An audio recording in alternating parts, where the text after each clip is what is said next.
Okay, bought this axe at a hardware store. It's not a incredibly expensive tool. You know, this axe was fairly sturdy construction. Cost me about $15, I suppose. Didn't have a particularly good edge on it, but again, you know, with a sharpening stone, you apply yourself and you put a good edge on it. Axes are normally sharpened at somewhere near 45 degrees. They're not like a knife where they have a razor sharp blade.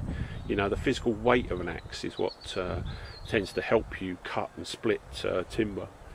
If you want to know how to use an axe safely, again, there are brilliant videos on YouTube. You know, Ray Mears' Bushcraft is a great place to go. You know, Ray does a brilliant how to use an axe safely, how to sharpen an axe. You know, what you don't want to do is really be without one. You know, so what we're looking at is tools that we can establish a medium to long term camp with. You know, we're going to be away for some considerable time. The floods in Pakistan, those people are not going home for months. Hurricane Katrina, you know, there are still people that have not returned to their homes. So wherever they are, they're going to initially have to be able to build shelter. They're going to have to chop wood to make fire. You know, they may even be butchering game.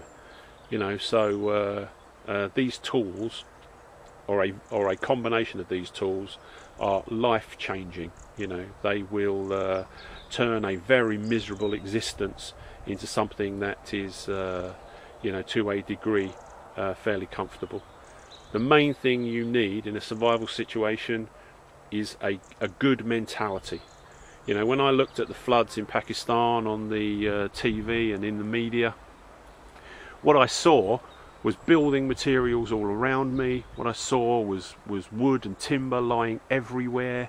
You know, and what I saw was hundreds of miserable people.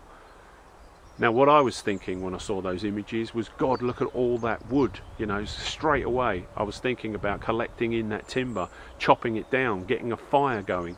I was looking at all the building materials around me, thinking, right, you know, what I need to be doing is to constructing some sort of temporary shelter for me and my family, and not just standing around in the mud feeling sorry for yourself.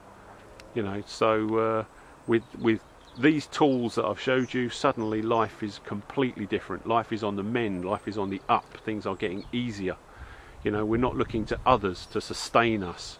The first 72 hours, you are on your own. You know, local and central government will take at least that long to get their act together before they're in a position to assist you. You know, you have to be prepared to support yourself for the first 72 hours of any natural disaster, of any terrorist event, of any accident or impending doom. You know, do not think for a moment you can rely on anybody else except yourself. What you need is food, water, and somewhere to sleep. You also need to bear in mind protection. You know, there is no point you putting together the greatest preparedness system only to have it stolen from you when finally you know, the proverbial hits the fan. The easiest way to obtain a bug out vehicle, a trailer, water, fuel, all of the hard work that you've put in and the preparation, the easiest way to obtain it is to steal it off of somebody. So bear that in mind. You know, food, water, somewhere to sleep, and protection. That's what you should start getting together for your family.